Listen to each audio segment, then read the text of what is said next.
guys, it's Gamer Ahmer here, and as many of you guys know, I'm trying to go for a full worldwide Nintendo 64 set of games. And according to my list here, that now is just one-sided, these are the Japanese exclusives that I have left on this list. There's only 30 some of these games that I need to complete the full set. And my buddy Bill Tendo, he sent me some of these games here. So I am super pumped because this one right here is Ruga Kids. And this game we never got here in North America, but this one is something that the PAL regions and even Japan got. This is a fantastic game. Now this is, keep in mind this was made for kids back in the day, but it has this like cartoon animation style with a unique set of moves. So I absolutely love it because this is a fighting game. So you must be very close to the opponent though, and it does move a little bit at a slower speed, but pretty much the kids get to create their own fighters and try them out. You have the whole 6-button layout, so you have like 3 kicks, 3 different punches, but this one is one that is not super cheap. This is $40, $50, $60 if you can find this game, and I could definitely see why. This is one that a lot of people should definitely try out, especially if you are super nostalgic for the Nintendo 64. And that's not all, because this game right here, Animal Crossing on the Nintendo 64. This is so insane. Most people think of Animal Crossing just on the Nintendo GameCube, but this is Animal Crossing Forest. So it's just wild. So this did very well in Japan, but this was at the end of the Nintendo 64 lifespan. So tons of things were actually cut out of this particular game because it was developed originally with the Nintendo 64 DD, that disk drive. So because that, didn't come out for that system, they actually scrapped some pieces of it. They had to cut out some things. And it's just pretty interesting because you get to work, you have home, you have different tasks. And definitely the GameCube version feels like it has more charm, and you can find English translations of this game. So I thought that that's really cool to have this piece of history in the collection. And then onto this one. This is like Daeon III. So this one actually looks rather interesting. You have this like platformer game. You have a couple in the series. You get to jump, crouch, attack. You're searching for your friends, and you have to figure out what happened as you're going around. So this is like a charming game, and it has 6 different characters that you get to choose from. But I'd love to see what this game is all about and eventually go through the series if I can find an English patch. Then on to this one. So this one is another game that they have, Parlor Pro 64. And what do you guys think it is? This one is also Pachinko. So this one looks cool. It sounds fun and interesting, but there's so many of these types of games on the Nintendo 64 over in Japan, so I'm not really too sure which one is going to be the best.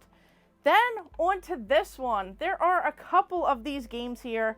Now, even though both of these look very similar, they have similar names, they're a little bit different. So first up, we have the Super Robot Wars 64. So this one is your turn-based strategy, and it was a very popular, series over in Japan. This reminds me of a Super Nintendo game where you have like these different army of troops, and this has 25 different anime titles, and you pretty much have a war between space and Earth. But this one I actually like a lot better. This is Super Robot Spirits. So this one is actually really fun because you have this whole story, you have a versus mode, you just have all of these super moves. You can battle like in the skies. The characters look good. They are super unique. And you have war between the humans and robots. You get to unlock characters as you go through. The artwork looks super amazing. And this is a fighting game. So that's really awesome. You go through like different episodes, but the background quality looks blurry. So I would have to say that that is a huge downfall in this game, because I feel like if the backgrounds looked a lot better, I feel like this would have been a much better game. So this one is on my list of one that I really want to like go through and play and just kind of see how it is and see if I can get past some of the blurry looking backgrounds. And then on to this game, we have Wonder Project J2.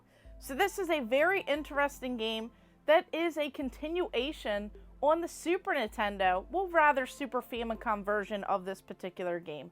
So this one has amazing anime artwork.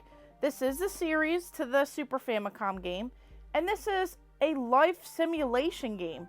Now there are English translations out there, and J is pretty much this whole object that has like a great power. So I would love to, I feel like you actually need to know the English translation in order to play this game unless you know Japanese.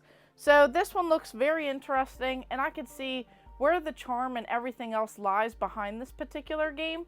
So have you guys played this one? And then this game right here. So just looking off of the cover, I would think that it would be something so different than what it is. So this is 64 Trump Collection, Alice No Waku Waku Trump World. So of course it mentions Alice on here. You have this like image right there. It looks like even Alice is there, and it just gives Alice in Wonderland vibes. So this particular game, you would think that it would be so much different than what it is, but this is based on Alice in Wonderland, but it's a like card game. So a card-based game as you're going through.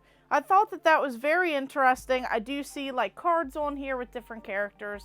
So what do you guys think about this game, and what did you guys think this would actually be? So overall, I am super pumped, adding 8 more Nintendo 64 games into my set. And that's not all, because Bill Tendo, he actually sent me this game too.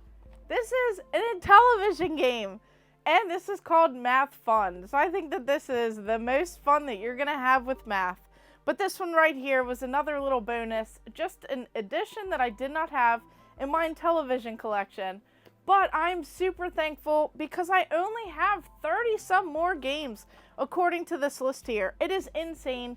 Getting down below, only needing 40 some, now 30 some games. This is really great, and I can't wait to see which games are next up. There are tons of fun ones left on the list, and so many that I've been waiting to score for an insane deal.